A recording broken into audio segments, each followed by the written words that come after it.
It is my privilege as the editor-in-chief of the American Spectator to introduce to you a man who has heretofore had a bullseye on his back, but in this room he has only friends.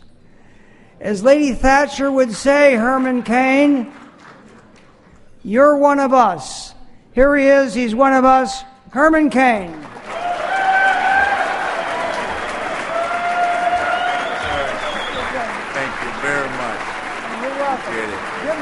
Thank you. Thank you very much. What an honor. What an honor. Thank you.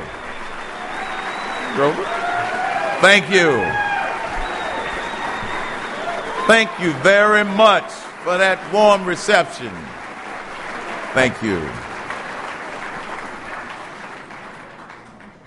There are at least two reasons that I am thrilled to be here tonight. Just at least two, but there are others. First, to be here with you to share a few comments because of the special nature of this event tonight.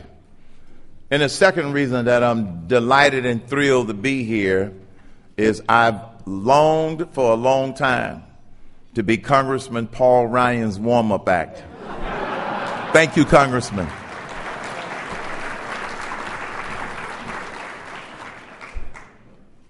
Let it be borne in mind that the tragedy of life does not lie in not reaching your goals.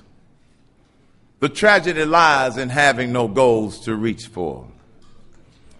It's not a calamity to die with dreams unfulfilled, but it is a calamity to have no dreams. The American dream is under attack. But the good news is we can take it back. We can take back the American dream. We can take it back because I know firsthand that this sleeping giant called we the people has awakened.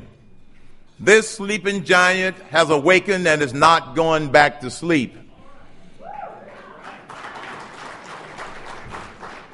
Traveling around the country, talking to groups, listening. The American people have gone from what they were saying 3 years ago, being concerned about the future of America, to now I hear consistently they are fearful about the future of America. I don't have to go through all of the issues we face. We've become a nation of crises. We've got an economic crisis. We've got an entitlement spending crisis. We've got an energy crisis.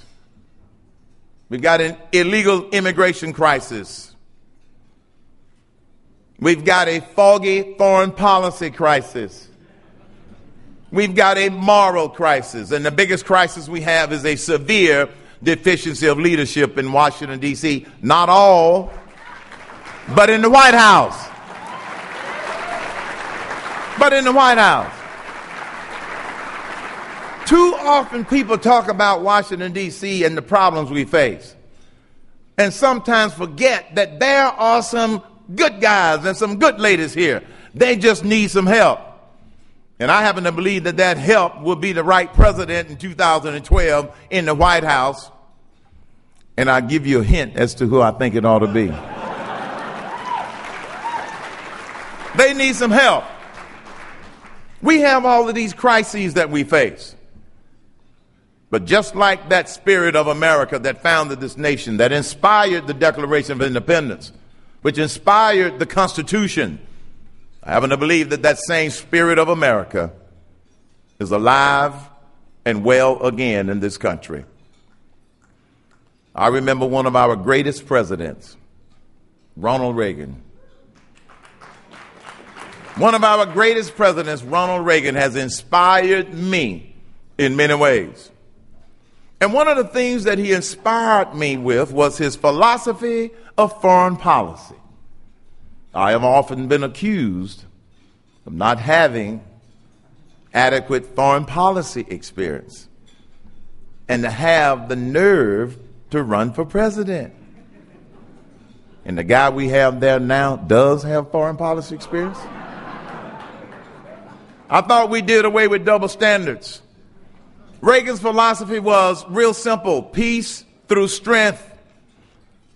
The Cain philosophy is peace through strength and clarity. We've got to clarify who our friends are, clarify who our enemies are, and stop giving money to our enemies. That is how we get our hands around foreign policy. The second biggest thing that we have domestically that's facing us is this very sluggish economy. We can fix this economy, but we have to be bold, which is why we have proposed a bold solution. I'm sure many of you probably haven't heard about my 999 plan. If you haven't heard about it, you've been living in a cave. Welcome out. But we can solve all of these issues, but we've got to be bold, and we also have to have bold leadership. So Reagan inspired me in terms of his foreign policy philosophy. And here's one other way that Reagan inspired me, like he inspired all of us. Because when he was president, he used to remind the United States of America. He used to remind the people about how great we are. And we are a great nation. But we're losing and have lost our edge. I loved it when he described this nation as a shining city on a hill. A shining city on a hill that all of the other nations looked up to. But in the last 3 years, that shining city on a hill has slid down to the side of the hilltop. It slid down to the side of the hilltop because we have become weak. We have become weaker economically. We've become weaker militarily. And we've become weaker in terms of the respect that we used to command in the world. But I happen to believe that because this sleeping giant has awakened, the American people are sending a very strong message to Washington, D.C., and a very strong message to President Barack Obama. In 2012, the American people want to begin the process of moving that shining city on a hill back to the top of the hill where it belongs. And in 2012, if Herman Cain, when Herman Cain is president, I will never apologize for the greatness of the United States of America. God bless you.